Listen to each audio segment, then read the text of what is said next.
bookcase, awesome stuff. All right, so I'm getting distracted here. I'm just really excited. So the first one, you don't know who needs to see your struggle, okay? Especially if you make a point to always be optimistic, always being upbeat, and always looking all kinds of fabulous, okay? And last week, and I'm going to talk about why I'm saying this, okay? But I know many of you make a point to come in when you're feeling really good, when things are going great, and there's nothing wrong with that, like nothing wrong with that at all.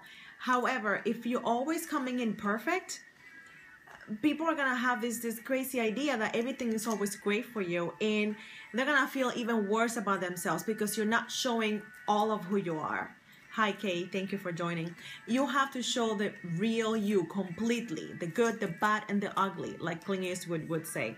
So you never know who's going to be blessed by, not by rejoicing that you're not doing well, but by seeing that you're not perfect, by seeing that you mess up, that hi honey, how are you, that you don't have it all together, that you might still be figuring it out how to use the landscape, stuff like that. Simple stuff that might be simple to you, but somebody else that has been wanting to get on Periscope and see that you're still figuring things out as they change all the time, then that encourages them to try, because it's okay if you look silly. There's nothing wrong with looking silly. So you never know who's going to need to see you struggle and be able to be encouraged by that, because sometimes people see you here and they think, oh, she's got it all under control, or he's perfect and they never struggle with this, or they never worry with that.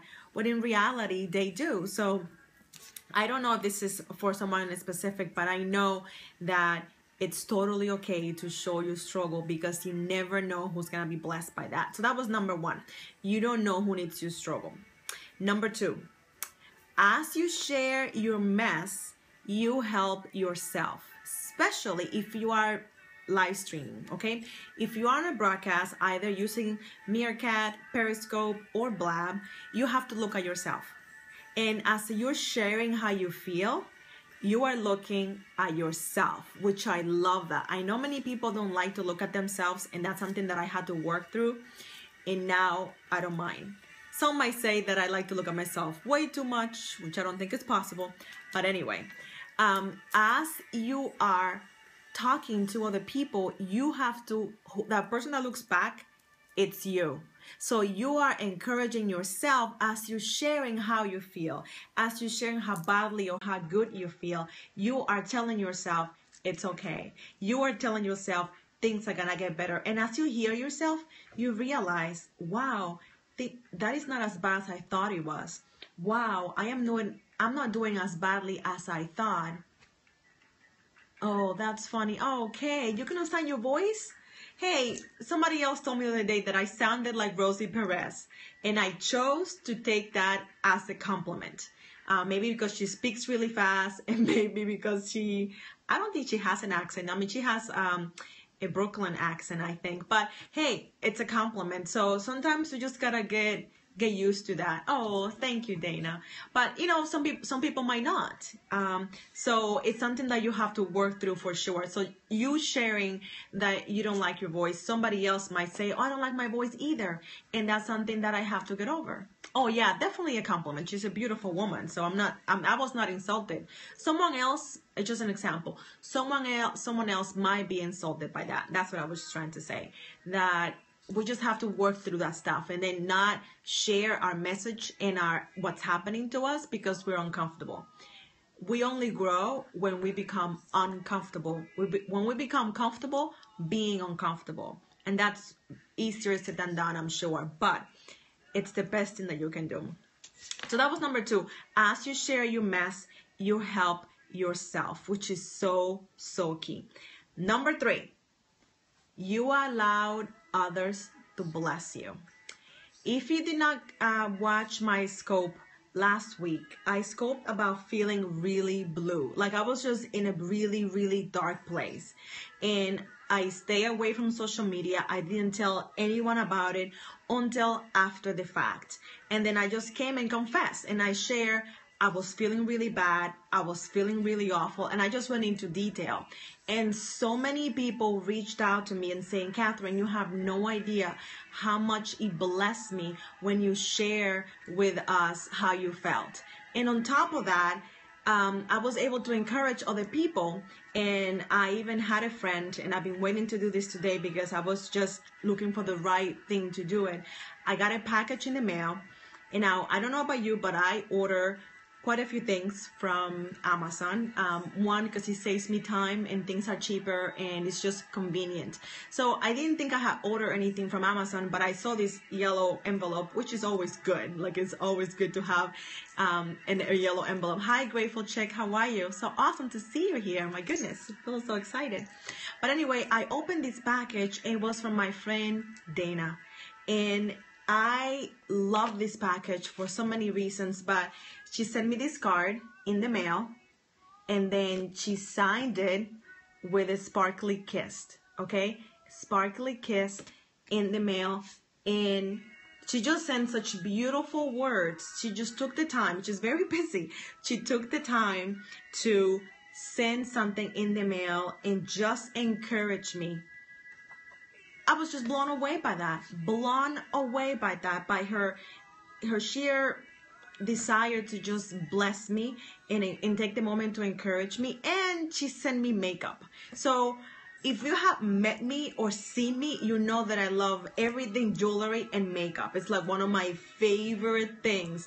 So if you want to cheer me up, jewelry, especially antiques and makeup, would do it. I'm not asking you to send me anything. I'm just saying that I'm a girl and I love these things. And she sent me amazing stuff, like a care package that I am already using. I'm wearing the mascara right now. It's fabulous stuff. She did not ask me to tell you this. She even sent me a book. Look at what the book says: trauma releasing exercises. So when it happens again, I love it. You have no idea how much that meant to me. Next time I'm stuck and I'm feeling like the world is about to end, I can go through these exercises and feel better. So I just wanted to thank you so much for acknowledging me and loving on me and just being so awesome. So the fact that I share how I felt, instead of coming up here and every day say my happy self, everything is great, everything is fabulous, and nothing is wrong with me and my life is perfect, I allowed you guys to see the real me that was not perfect all the time, and I had like 4 days of feeling really, really bad. And I was able to bless other people, and I was able to be blessed myself. Sometimes we encourage people all the time, and people don't realize we have to be encouraged too. We are people too. We go through things like anybody else. So if for anything, you have to allow other people to bless you. Just allow them. Because sometimes when we don't share what we're going through, someone may have the perfect word to say. Someone may be able to give you what you need. It might be reassurance. It might be a hug. It might be money, resources, a connection. Whatever it may be, they want to give that to you. And you holding on to that is not helping. You not letting them give you. Like, people love to give. Some people just love to give, and they just want to find any opportunity and every opportunity to give. So as you're going through something, open your mouth and say, this is happening. I don't feel good. I'm upset. I don't know what to do. Will you pray for me? Can you give me a hug? Can you give me some food? Whatever it is, just open your mouth and be real. Share with people the real you. It's gonna feel so much better. You have no idea how much better. And if you get some awesome makeup, right, you're gonna look fabulous. So it's a win-win for everybody. And I will be doing some tutorials when I start using the makeup. I just started using the mascara now, but I love the stuff. The packaging is amazing. So just to recap real quick, and then we can go to Q&A if you guys have any questions. The 3 powerful reasons why you have to start sharing the real you. The number 1 was, you don't know who needs to see your struggle. People are going to be blessed by not being happy that you're struggling, but seeing that you're real and seeing that they are not the only ones going through a hard time. Sometimes people idolize people, especially like if you in Hollywood and you see these actors and actresses and they have these jets and these amazing lives and they have trainers and life is perfect and they have a chef, and their life is not perfect at all. I don't know about you. If any of you can tell me that your life is perfect, I will be so happy for you. I don't care how successful you are, but nobody's life is perfect. And if it is, I'm so happy for you. But they're real people, you know, they get sick too. They get tired, they're upset, they get hurt, their hearts get broken. So sometimes it's great to see that they're real people. So that's the first one. Somebody needs to see you struggle because it's going to encourage them to see, hey, I'm not the only one going through this. Number two, as you share your mess, you help yourself. You are sharing what you're going through, and if you're broadcasting, you're looking at yourself, and then you are encouraging yourself and realizing, wow, I was drowning in a cup of water. Like, this is not so bad. This is totally okay. And then number three, you allowed others to bless you. For sure, for sure, for sure. Someone wants to give you a word of encouragement. Someone wants to give you a hug. I'm a hugger. I'll hug people for no reason whatsoever. So if you see me, I'm going to be in Atlanta in a couple weeks and you're there and you need a hug, just let me know. I will be your designated hugger for sure.